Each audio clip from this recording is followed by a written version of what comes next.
আগেই বলেছিলাম হালখাতা করতে যাব, তাই রেডি হয়ে গেছিলাম। আগের দিন ম্যাক্স থেকে আমি একটু ড্রেস কিনেছিলাম। বাড়ি এসে দেখলাম যে না কতটা আমাকে ভালো লাগছে না, তাই পরে আবার চেঞ্জ করে একটা এটা নিয়েছি আর একটা অন্য নিয়েছি, এখনো পরিনি। হালখাতা করতে যাব বাবার মহাজনের কাছে। বহু বছর ধরে এই দায়িত্বটা আছে, মানে বহু বছর। বিয়ের পরেও আমি এটার থেকে ছাড় পাইনি।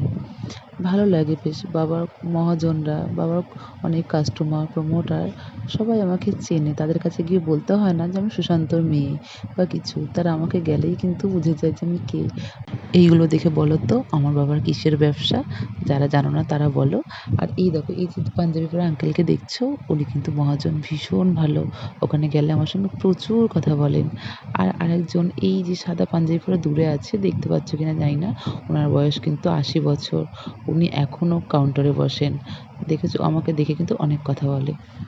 আর এই দেখো, আস্তে আস্তে আমার দাদার সঙ্গে আর জামাইবাবুর সঙ্গে দেখা হয়ে গেছিলো। ছোটদা বললো একটা আইসক্রিম খেয়ে যা। এদের দুজনের নামই প্রদীপ। এই যে পেস্তা গ্রিন কালারের ড্রেস পরা, ওটা আমার জামাইবাবু, আর এটা হচ্ছে আমার ছোটদা। যাই হোক, আইসক্রিম নিয়ে চলে আসলাম। এই দেখো, এইগুলো হচ্ছে আজকে কালেকশান। মানে হালখাতা করে একটা হচ্ছে সোনপাপড়ি পেয়েছি, লাড্ডু পেয়েছি, আর একটা খুব মাইক্রোওয়েভ দেওয়ার বোল পেয়েছি। এটা আমার খুব পছন্দ হয়েছে। মা বলেছে নিয়ে যেতে, কিন্তু এবার আমার ব্যাগে জায়গা হয়নি, তাই নিয়ে আসিনি। পরের বারে গিয়ে ঠিক এটা আমি নিয়ে আসবো। যাই হোক, তারপরে দেখলাম মা ওকে রেডি করে দিয়েছিল। আমি জামাকাপড় বার করে রেখেছিলাম, মা ওকে রেডি করে দিয়েছিল। ও পুচু মামার কোলে বসে দেখছিল হরিনাম। আর এই যে গুরুদেব, এই গুরুদেব কিন্তু আমাদের বাড়িতেই আছে। এই যে এই ঘরটা, এটা আমার নকাকিমাদের ঘর, ওখানেই আছে। আর এই যে এনাকে দেখছো, ইনি আমার স্টুডেন্ট। আগে ছিল স্টুডেন্ট, কিন্তু এখন আমার বন্ধুর মতো হয়ে গেছে আর কি, যা হয় বড় হলে। উনি আর কি মেকআপ আর্টিস্ট। দেখো কত সুন্দর সবাইকে সাজিয়েছে, দেখো। এরা হচ্ছে সখী সেজেছে। আর এদের দুজনকে আমি চিনতে পারছিলাম না, তারপরে জানলাম যে এরা ওর চেনা পরিচিত। আর এইগুলো হচ্ছে আমাদের পাড়ার সব মেয়েরা। এরা হচ্ছে অষ্টসখী সেজেছে। এখন ওরা হরিনামের সঙ্গে আরতি করতে নামবে। প্রত্যেক বছর সাজে, প্রত্যেক বছর রাধাকৃষ্ণও সাজে, কিন্তু এবছরে কোনো কৃষ্ণ পাওয়া যায়নি, তাই রাধাকৃষ্ণ আর সাজেনি। এরা হচ্ছে নামছে হরিনামের দলের সঙ্গে। কি ভালো লাগে না? এখনো পর্যন্ত, মানে বিয়ের পর থেকে কিন্তু কোনোদিনই বন্ধ হয়নি আমার এখানে যাওয়া। হয়তো ঠাকুরেরই ইচ্ছা, মানে মহানামটা আমি শুনতে পাই। যাই হোক, 2 দিন ওখানে আমি কাটাতে পারি। প্রত্যেক বছর আশিসও যায়, মানে বিকালবেলা যায় সন্ধ্যের দিকে। এবছরও আর আসতে পারেনি। আর ওই যে আমার মেয়ে ছোটো কাকিমার কোলে বসে নাম শুনছিল। এই সময়টাতে সত্যি ছোটোবেলার দিনগুলো মনে পড়ে। ছোটোবেলায় পয়লা বৈশাখের দিন বাবা সেল থেকে এনে দিত হচ্ছে টেপ জামা। 2টো করে টেপ জামা, সেইগুলো পরে আমাদের কী যে আনন্দ! মানে এই যে আমার মেয়ে যেমন এখন আনন্দ করে বেড়াচ্ছে, তখন আমরা সেই আনন্দটা করে বেড়াতাম। কি ভালো লাগে! আর এখানে বসে বসে সেই ছোটোবেলার দিনগুলোই মনে পড়ছে। ওকে নিয়ে আসা হয়েছিল ওখান থেকে, তাই কান্না দেখো, ওখানেই থাকবে, ও বাড়িতে আসবে না।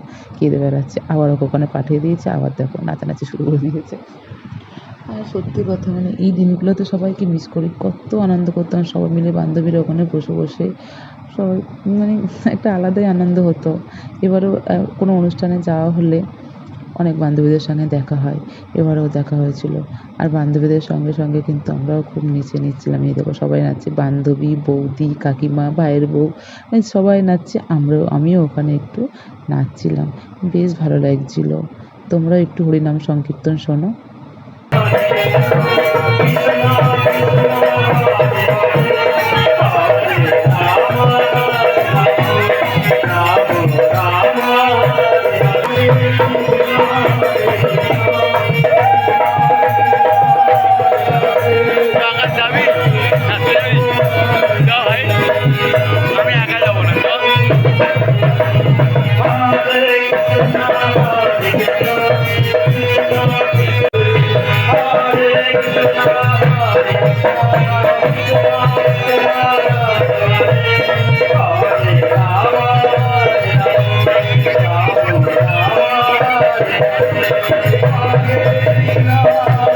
তারপরে চলে গেছিলাম এখানে খেতে। গতকাল রাত্রির থেকে এখানে খাওয়া দাওয়ার ব্যবস্থা। দুপুরেও আমি এখানে খেয়েছি, কিন্তু ভিডিও করা হয়নি। দুপুরে ভাত, ডাল, তরকারি, পায়েস, চাটনি এগুলো ছিল। আর রাত্রে ছিল ফ্রাইড রাইস, আলুর দম, চাটনি আর পায়েস। তো ওখানে জায়গা ছিল না, আর দেরি হয়ে যাচ্ছিলো, তাই জন্য ওই মানে জেঠিমাদের বারান্দাতেই আমরা খেতে বসেছিলাম। ওখানে বসেই খেয়ে নিয়েছিলাম। বেশ ভালো লাগে ঠাকুরের ভাত খেতে। ওখানে খেতে খেতে বেশ অনেক আড্ডা হচ্ছিল, কথা গল্প হচ্ছিল। তারপরে খেয়ে দিয়ে চলে আসলাম বাড়ি। অনেকটা রাত হয়ে গেছিলো, এসে মেয়েকে ঘুম পাড়িয়ে দিয়েছিলাম। যাই হোক, আজকে পর্যন্ত এই পর্যন্ত। আবার দেখা হবে আরও একটা ব্লগে। টাটা।